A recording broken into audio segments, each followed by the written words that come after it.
407 years ago, our fathers brought forth onto this continent a new nation, conceived in liberty and dedicated to the proposition that all men are created equal.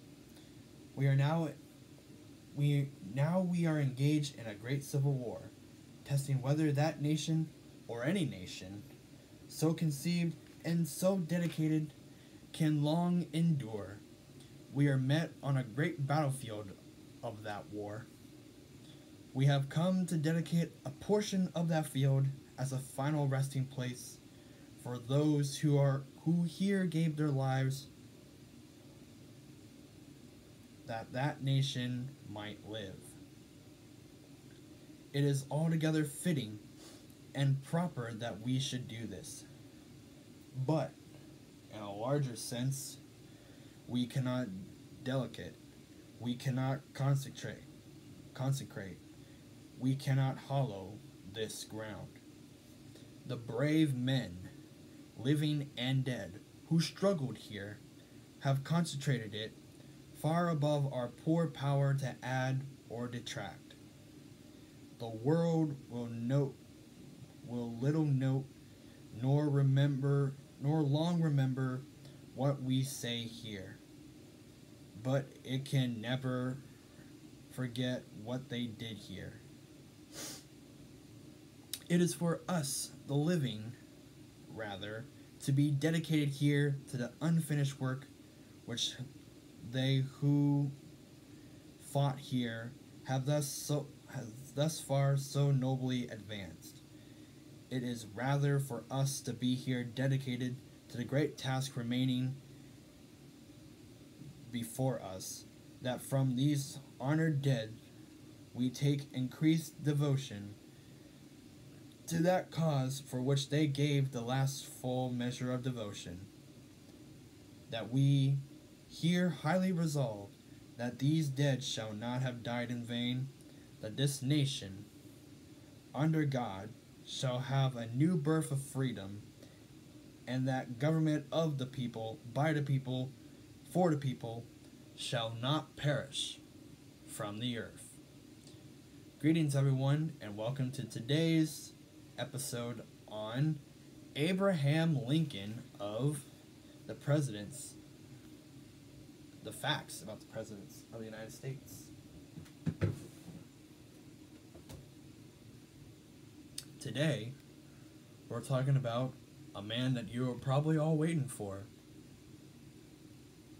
And just by my intro to this video, you probably already figured out that it is the one, the only Abraham Lincoln, who was a Republican. Yeah, our first Republican president from 1861 to 1865. So let's see here. We have 6 facts about him for you today. Also, we have something that we also promised that we do from the last episode. Last episode we did the bottom 3 presidents of the official rankings. At the end of all the facts on Lincoln, we'll do the top 3 presidents of that said list. And you'll be surprised on who they are. And we'll go from 3 to 1. Towards the end of the year, I will make my own list of who I think the president, who I think the bottom 3 are, and who I think the top 3 are. But that won't come out until probably around December. Anyways, let us begin. Number 1. He was 6 feet 4 inches tall and is the tallest president in U.S. history. So once again, just like what I said about James Madison, with all the presidents lined up, that he was the last one, well, Lincoln is the first. He's the tallest. And I actually know a few people that are actually that same height, 6 feet 4 inches. Or roughly around there. Yeah. I actually talked to him a few times today. Yeah. He's a pretty cool guy. Number 2. He set up a national banking system and established the Department of Agriculture while president. Yep, that's right. And just to be on a side note here, our current Secretary of Agriculture, as of the time of this being recorded, it is Sonny Perdue, and he has been in office since the 25th of April 2017, right? Yep, that's correct, according to my research, aka Wikipedia. Never trust Wikipedia. It's not always a good, reliable source. Kids, I'm watching all y'all's. Number 3. He was known as a gifted storyteller and liked to tell jokes. And which brings me to a story that I learned when watching a documentary about all the presidents. Yeah, that's what I do in my free time. Because someone called him a two-faced, and Lincoln replied, "If I were two-faced, would I be wearing this one?" Number 4.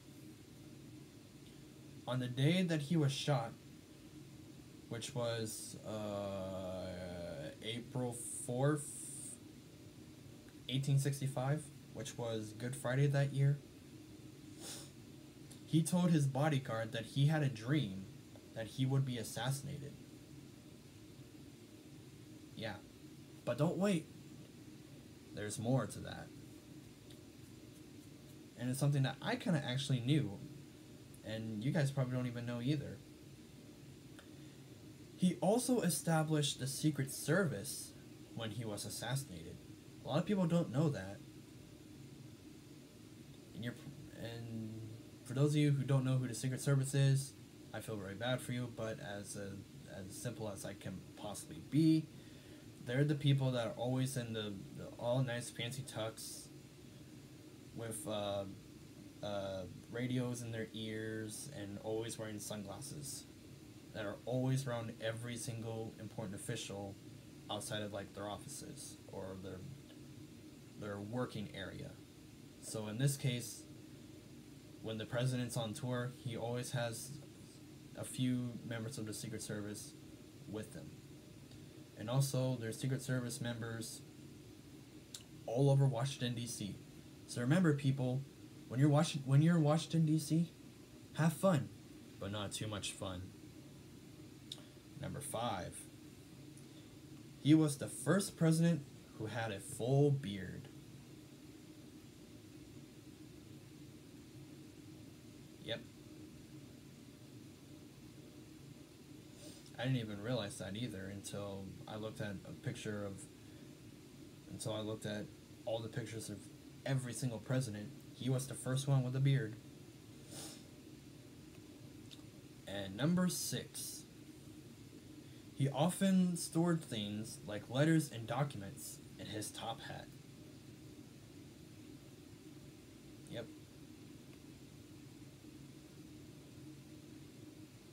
So, just like how I promised, we will go over the top, according to the official rankings, of the top 3 presidents. They're not my picks, they're the actual official rankings. And we'll start at 3 and work our way up to 1.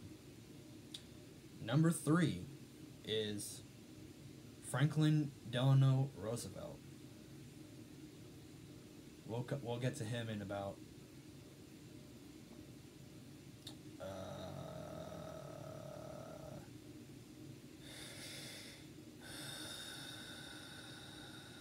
16 episodes, something like that. I don't know. Number 2, probably a man that you've been seeing a picture of in these videos a lot.